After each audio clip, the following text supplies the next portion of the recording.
It's a cloudy morning on the homestead. We're preparing for rain, but my radishes need to come in the house.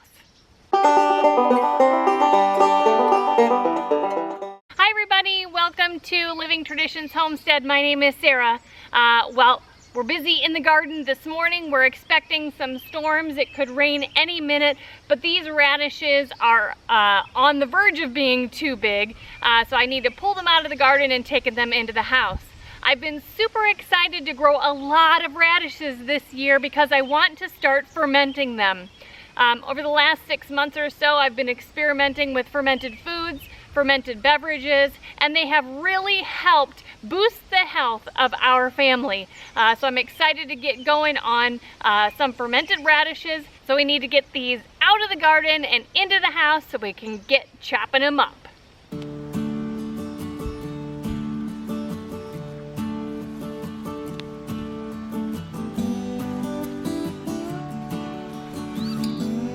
We have a nice big basket full of them. Let's go see what we can do with them in the house. Now that these radishes are in the house, I have popped all of the leaves off of them, and I have run them through some cold water and washed all of them out. The animals enjoyed the leaves. So now what I plan to do with these is I plan to ferment them with dill. So we'll be doing dill fermented radish slices. I'm super excited.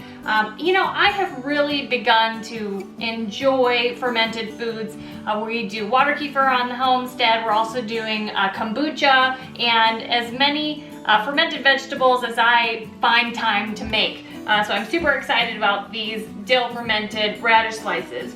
I'm going to be using the mason top system today to ferment, which will include this little burping top and a pickle puck, I think it's called, that you put down in to hold all the ferment down inside the liquid.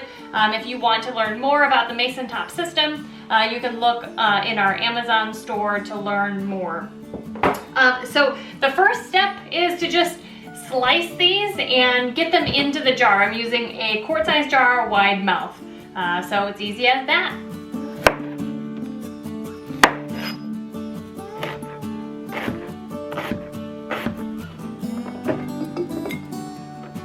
After I get a decent layer of them on the bottom, I'm actually going to add some of the dill. Now I just harvested this dill from the garden. I'm just so happy to be able to grow our food and have complete control of what we eat in a lot of cases. So I'm just going to snip some of this off of the stem, and then I'm going to start just snipping it right into the jar. And after I do that, I'll layer with more radishes and then more dill.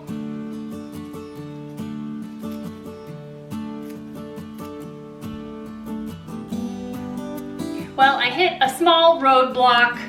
I don't have quite enough radishes to fill my jar. So we are solution oriented here on our homestead, and so I'm just gonna improvise and I'm gonna add a carrot on top.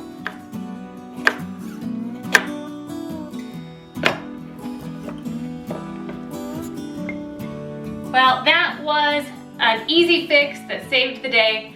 I'm so glad I always have organic carrots in the refrigerator just for these situations. So the next step is we need to press down on the veggies that we put in there. We're gonna put the pickle puck down inside of there. Really, this is just a weight to hold the vegetables down. We're just gonna put that in there. And now we need to make the brine solution, the fermenting liquid. And this is so simple, you guys. Everybody can do this. We're gonna start out with just room temperature filtered water, 2 cups. Because we're gonna be using a quart jar, this will take about 2 cups of the brine solution. We're gonna be using, like I said, 2 cups of filtered water and 2 teaspoons of salt.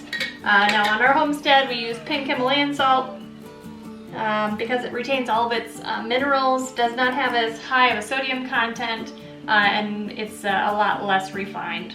So we're just gonna put 2 teaspoons in there. And we're gonna mix that around until it's dissolved.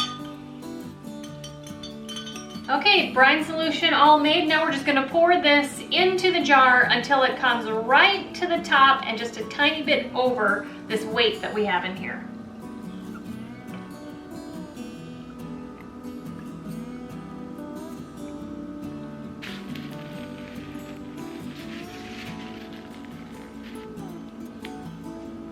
And the next part, the end, is to put on this little top, which when you have it sealed down with the ring, not too tight, will allow the air to move out through a little hole at the top here, okay? As it ferments, it will produce air bubbles and they'll be able to get out there.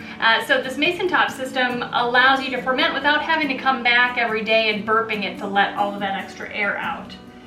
So that is it, simple as that. Now we just need to put this away in a cool, dark place out of direct sunlight and just let it do its thing for 3 to 4 weeks. At about the 3-week mark, you can open it up and give it a try and see if it satisfies your taste. If it's ready, replace this, take out the puck, take off the top, replace it with a regular lid or one of the plastic lids and store it in the refrigerator, and go ahead and eat on that, eat it on up. I know it won't take you very long to eat the entire jar. If it's not ready, then put it back in its special spot and let it sit for another week or so. That's it. That's all there is to fermenting with a brine solution like this. I hope to teach you guys a little bit more about fermenting as the summer goes through and as we have more things coming out of the garden. I hope you enjoyed this. I hope you learned something. If you did enjoy it and you're not a subscriber yet, right now is a perfect time to hit the subscribe button below. If you come back every day to watch our videos and you are a traditionalist, thank you so much. We appreciate you guys. Until next time, you guys, thanks so much for stopping by the homestead. Take care and God bless.